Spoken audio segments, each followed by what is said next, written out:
İkinci katta.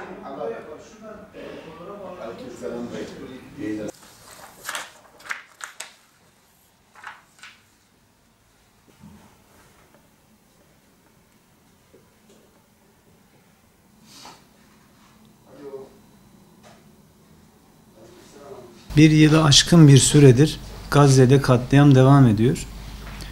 Şimdi bunun eğitim boyutunda 560 öğretmen ve 12.000'in üzerinde öğrenci şehit edilmiş durumda. Yani bütün dünyanın gözleri önünde bu vahşet yaşanıyor, bu soykırım, bu zulüm yaşanıyor. Ama tiyatro izler gibi herkes bunu seyrediyor maalesef. Yani içimiz yanıyor. İnsanların duyarsızlığına mı üzülelim? Müslümanların duyarsızlığına mı üzülelim? Artık sözün bittiği yerdeyiz. Bir an önce bu mazlumlara yardım edilmesi gerekiyor. Şu an orada eğitim durmuş durumda. Şu an orada aslında yaşam durmuş durumda. Ve bunun en büyük mağdurları da çocuklar, kadınlar, yaşlılar oluyor. Çünkü orada 40.000'in üzerinde sivil katledildi. Bütün dünyanın gözleri önünde bunlar yaşandı. Yani sözde medeni dünya bu vahşeti seyrediyor. Şimdi yapılacak ne var?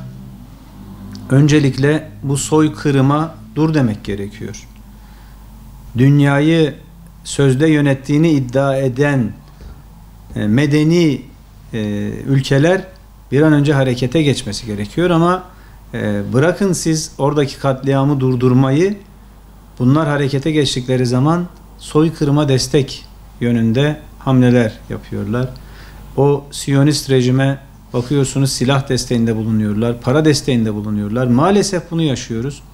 Şimdi burada ben hala vicdanını kaybetmemiş olan ülkelerin liderlerine sesleniyorum. Ne olur artık bu soykırıma dur deyin. Bir araya gelin ve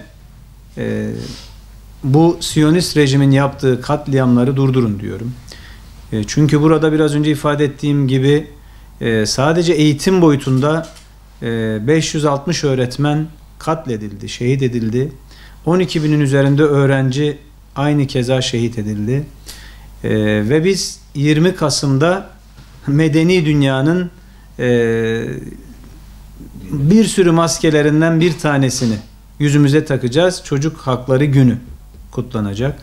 12.000 tane çocuğun yaşam hakkı elinden alınmışken bütün dünyanın gözleri önünde çocuk haklarından kimse bahsedemez. Dolayısıyla öncelikle en temel hak yaşam hakkıdır. Daha sonra diğer haklar gelir. Yaşam hakkı bu çocukların ellerinden alınıyor dünyanın gözleri önünde ama hepimiz seyrediyoruz. Medeni dünya seyrediyor. Dolayısıyla bu çocuk hakları gününü gerçekten idrak etmek istiyorsak önce bu Filistin'deki şu anda da Lübnan'a sıçramış durumda Lübnan'daki sivil katliamlarının son bulması gerekiyor.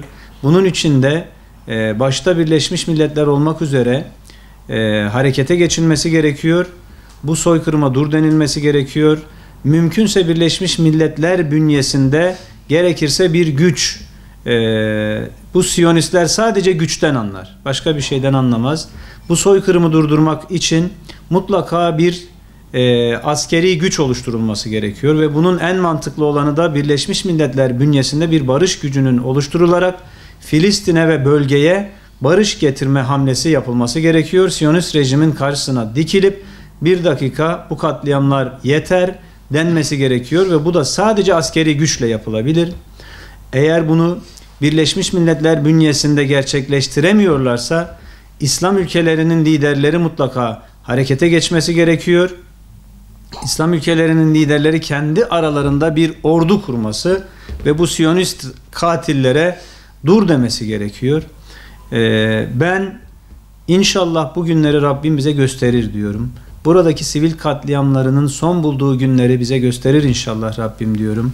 Filistin'e özgürlük, Kudüs'e özgürlük, nehirden denize özgür Filistin'e kavuşmayı bize inşallah Rabbim gösterir diyorum.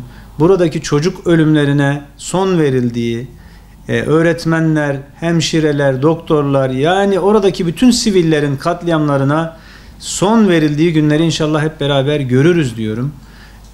Ben buradan bütün dünyadaki vicdanını kaybetmemiş dünya liderlerine, vicdanını kaybetmemiş dünyanın sivil toplum örgütü liderlerine, vicdanını kaybetmemiş tüm insanlığa sesleniyorum. Lütfen Filistin'deki katliamlara dur diyelim ve bu hususta sivil katliamlarını önlemek için elimizden geleni yapalım inşallah.